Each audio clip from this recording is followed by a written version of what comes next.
Hey everyone, just had a delivery and check out what's behind me.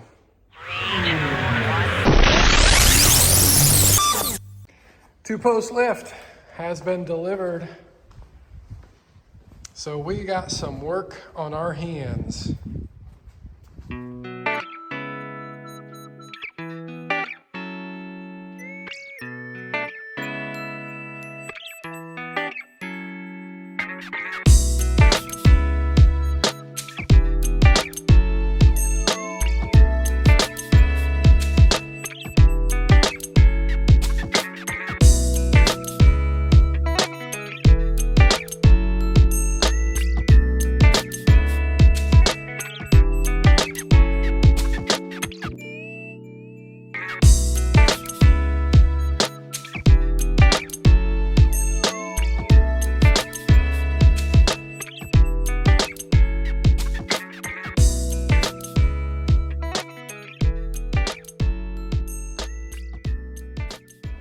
Now that most all of the wrapping is removed, you can get a better look here of the lift.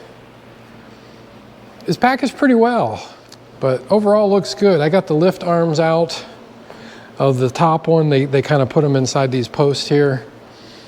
I can't really get the other ones out yet until we unbolt the post. So they have it bolted down, kind of separate. There's two there, and then there's 4 bolts on the back side here.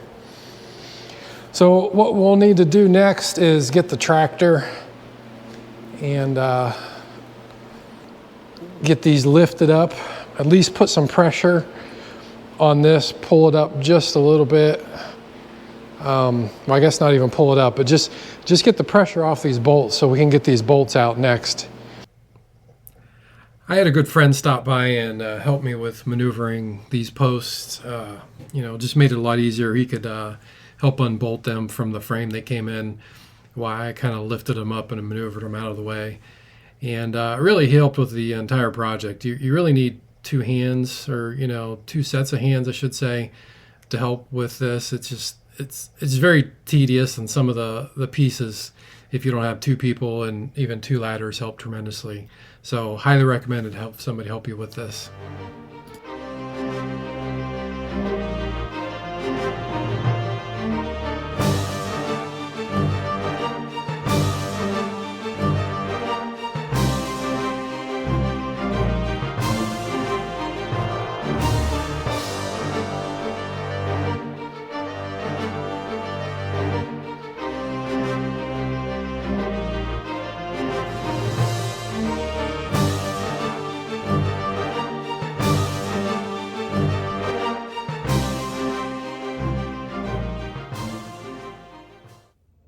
So now we got everything unwrapped, as you guys saw with the time lapse, and we got the beams stood up. Each post is stood up. And I'll kind of show you what's going on here. They are pretty easy to stand up with 2 guys. Not as bad as you would think. Basically, you just stand them up, and then once you get them up, you can kind of wiggle them in place when you need to. I did mark everything. These are in place where they're going to be. It's kind of hard to see on camera, but I do have them marked, and they are pretty squared. Really what I did is I just marked off the wall to kind of square it with the wall. And then to get my other distance, I actually ran a long tape measure all the way to the front of the door up there to that bottom. So I got a consistent measurement. I basically did 2 measurements each time to the front of the post for that one, and then also did the same on this one here. But the next step is I probably will put the anchors in one post. I'm going to put those in, drill the holes, put the anchors in, and then work on that top beam that goes across the top. I'm going to put that on, attach it to the one that's not anchored, and then check levelness on everything, see where I'm at. And once I get everything leveled up here, then I will actually drill the holes for the second post. So that kind of helps guarantee that I'm not off by anything, I guess. But that's the plan.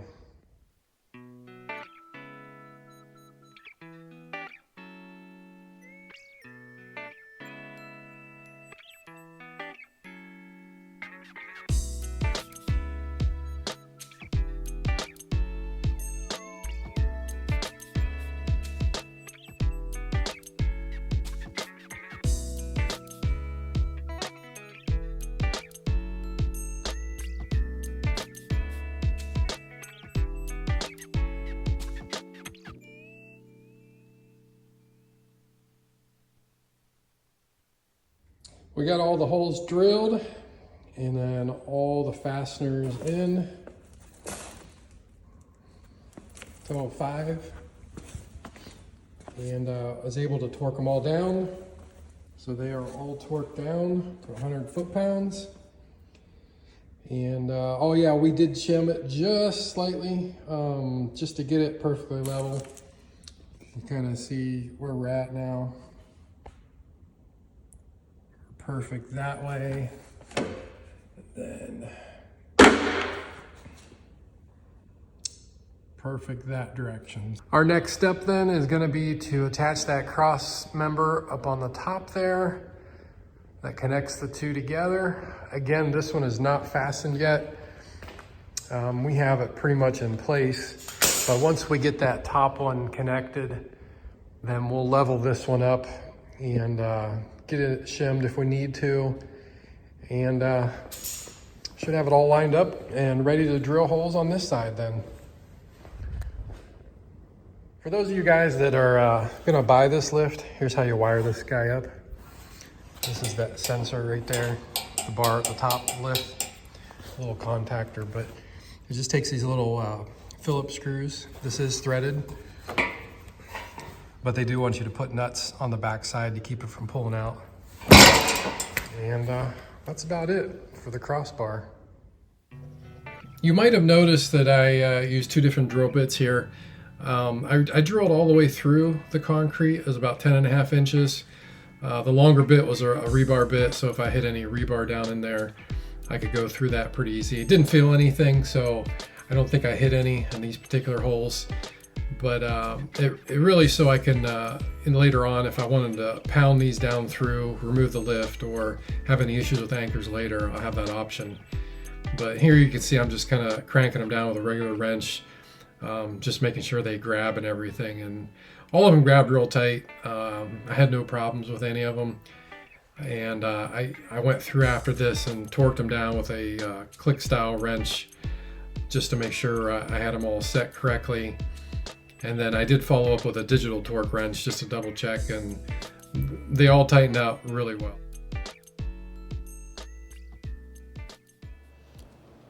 Up here on top, one of the first things that we ran into, well, it wasn't the first thing, but one thing we ran into when we were stringing these cables across was this pulley here was froze. It would not spin at all. And we couldn't leave it like that. So that was a lot of extra work, but we had to take this whole top cap off, pull this plate up, and remove this whole assembly, pull it out, figure out what was going wrong with that pulley.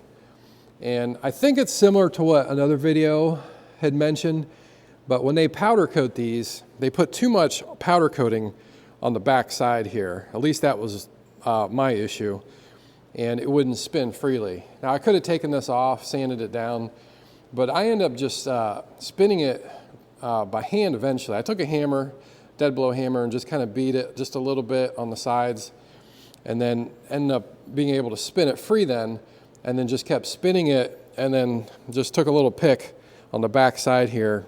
You could see paint coming out of that where it rubs, and just kept spinning it until it broke free. But that was kind of an extra headache. That if you're putting this up before you string those cables, make sure you check these, make sure they're spinning freely. Actually, just do it on the ground before you even stand the post up. You'll save yourself a lot of trouble if you have problems. Other than that, let me show you up here on the top how these are routed. You can kind of see the cables and then the hydraulic line that goes through. Now, again, with a hydraulic line, it has to fit through these channels, so you're twisting it to make it flat through here because of the end of it. but you end up twisting it too much, and then you can't get it all the way down and fed through there. So you just got to be careful with that. And the cables are kind of the same way. We end up twisting those a few times. It was just easier running them all the way down over top of that end post down there, and then straightening them and then running them back over the pulley. And one thing to note too on these pulleys, if you can see, there's a flat spot on them on the one side. So that flat spot helps you get that cable right over that pulley. So look for that. You really can't do it without hitting that flat spot. Otherwise, we're in pretty good shape up here. I just kind of wanted to show you that. I do have the safety switch wired up, so I got to plumb that into the electrical panel down there. But yeah, we're pretty good. We got that all done. Let's see if there's anything else. These nuts are a pain in the butt. And I read in the video that you can't really hardly get to these nuts back here in the back. So I did, but we had to raise the carriage all the way up to the first lock, at least first lock, maybe second lock up here. Once we got to that second lock, you have more space because the cylinder was out of the road to kind of get a couple wrenches in there, but it is still tight. So I think I got those pretty even with each other on the sides. But you really want to do most of your adjustment with these front ones. So make sure you leave yourself plenty of threads. That way you can tighten this down as much as you need to on each side. These are about the same right now. But once we get it going, we'll use these to adjust with. And that should help get it all even. Trying to think, hanging this was not too bad. Some people use the slots. We were able to match up the actual holes, so they had no problems. The bigger issue was how to route the hydraulic line without touching this case up here. I've seen people take this plug out on the end and route it this way. We couldn't get that to work for whatever reason. Maybe it's because of where we mounted it up here. Not sure. But what we ended up doing was mounting this first, getting the angle we needed, and you can see it's not touching at all. Not touching there, not touching the tank or reservoir at all. And then basically running it around, there's another angle there where you can see this way, and then elbowing in here. It's just really just getting your angles right. This is where the original factory plug was. That's what I end up using. And I don't think that's too sharp of a bend. I mean, that's not bad at all. So I think we'll be fine with that. But today, like I said, we got the lock mechanisms. We got to wire the pulleys and the cable up for those, and then wire my electrical in from the box that's up on the ceiling.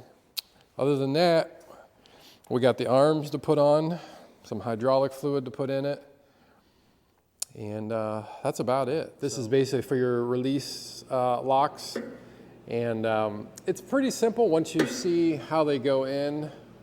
And you think about it. I don't know if you can see down in there the mechanism and everything, but that's what that side looks like there. You pull this cable here, and I'll show you on the other side here, this lock you can see go in and out. So when I pull that handle, you can see that lock on the other side kick out. And really it's just getting the slack out of that cable enough that it releases that lock back far enough. And they're both solid, so that's what you want. We do have the lift arms on. We put those on. Those were very straightforward. No problems at all with those. Greased them real good where they pivot, so there's no problem with them moving. They move real easy. Barely have to touch them to move. It is all the way down, so that's why they move so freely. As soon as you put it up, they'll lock in place, so they're working just as they should. There's clips on the bottom of those pins that keep those pins from coming back up. Those are pretty easy to put on too. So overall, it wasn't too bad. Once you get through it, the next time, if I ever do another one, it would go twice as fast. You do have to do a little bit of wiring here on the front panel. Really, it's to wire in that safety switch on the top, and you see that small black wire there. You're just taking one end off of the blue part on the back of the main power switch and running one up to the safety switch and then back down again to complete that loop. And what that does is it'll cut that power off if anything hits that safety switch. Pretty simple to do. They just don't give you good instructions how to do it.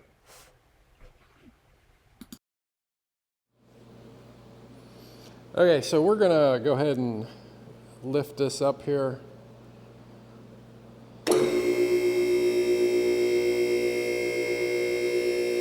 Sounds really good.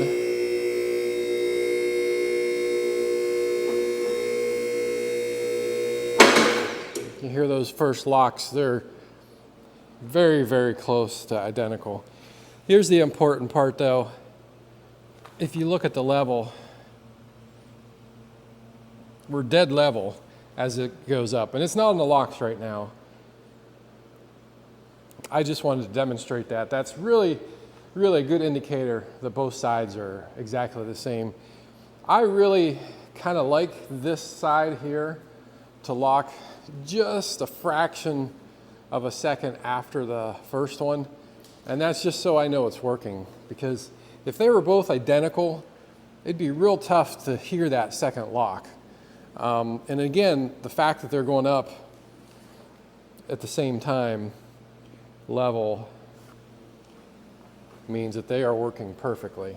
We're back on the ground here with the arms, and we're gonna get ready to pull in a car here. And I know I'm gonna need at least one set of stack adapters on here. So I just have the short adapters on right now. Pretty easy to put those on. They actually do, if you can see here, they do lock, well, not lock, but there's an indentation there so they don't spin. And same thing with these here. You can see this little indentation here so that these go on right, these pads. If I pick up on it, you can kind of see it. But the nice thing about this lift too is it does spin up, so you can spin it up too to get a really nice adjustment if needed. So we just pulled a car in, and I just wanted to quickly show you probably the only con of this lift is the actual width. And it's narrow. I kind of knew that, but that's what I wanted to fit my garage the best. Lots of different various reasons why I wanted this width, but it's a pretty tight squeeze. Some cars you may have to put them in neutral, squeeze in and out, roll them back and forth, however you need to do it. I'll show you on here. There are door guards, so thankfully those will hit nice, but it is a squeeze to get in and out of a car, but definitely doable. Now, full-size truck is probably going to be a different story, and we'll have to see how that works out when we try one.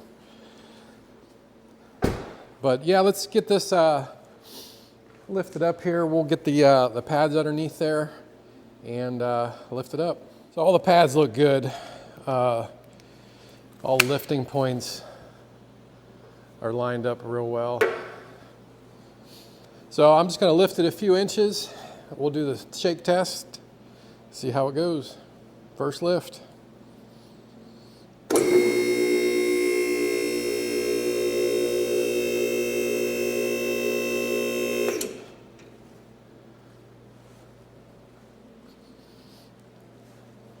So I'm just going to shake it a bit.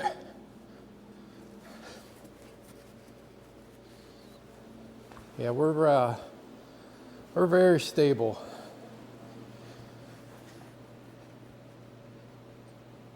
Yep, it's on the pads good. So let's go ahead and lift it up. We'll show you the first lock here, lowest point before it on those locks.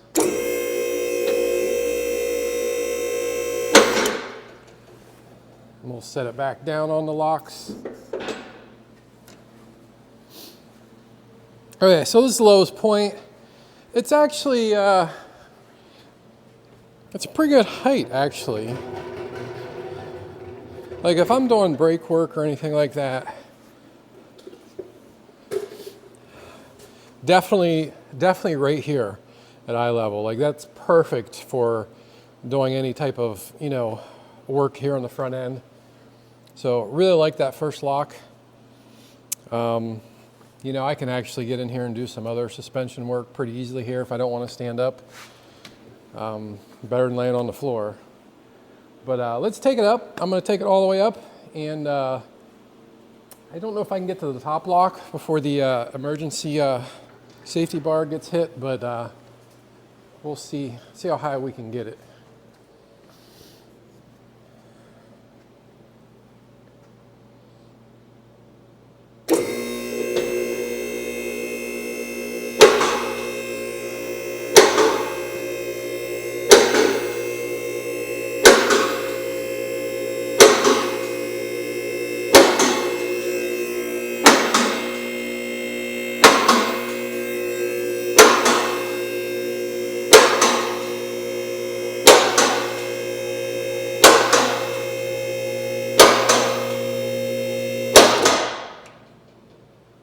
If I can go up one more or not, let's see. Well, that's not the last one, but that is as high as I want to take this one. Let's go and lower it down onto the locks. So we are on the locks. Still got some clearance on this car. To be honest, let's walk underneath here. I did lower it back down to the locks again. I can almost clear my head. Well, right here, I'm standing straight up. No problems. That's pretty good. I mean, if I get any higher, then I'm stretching to reach anything. But easy access to everything. Check out the arms underneath here. I mean, I don't really see any type of deflection. I mean, I guess you'd have to measure, but all looks good. These are nice and solid pads. I really like it. Definitely can get into some things you couldn't before on the ground. So there it is. Let me go ahead and, again, I don't have any work to do on it today underneath, but I'm going to lower it down and we'll show you the speed as it goes down. To get it down, and this is why I didn't really want to go back to that top lock, but you do have to lift it up just slightly, get it off those locks, and then you can lower it the rest of the way down. So let's go ahead and do that.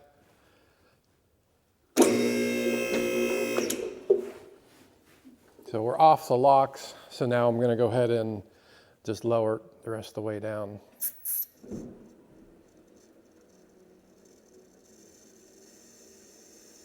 It goes down pretty decently.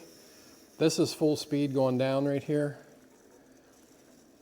I mean, you probably wouldn't want it to go much faster than that, but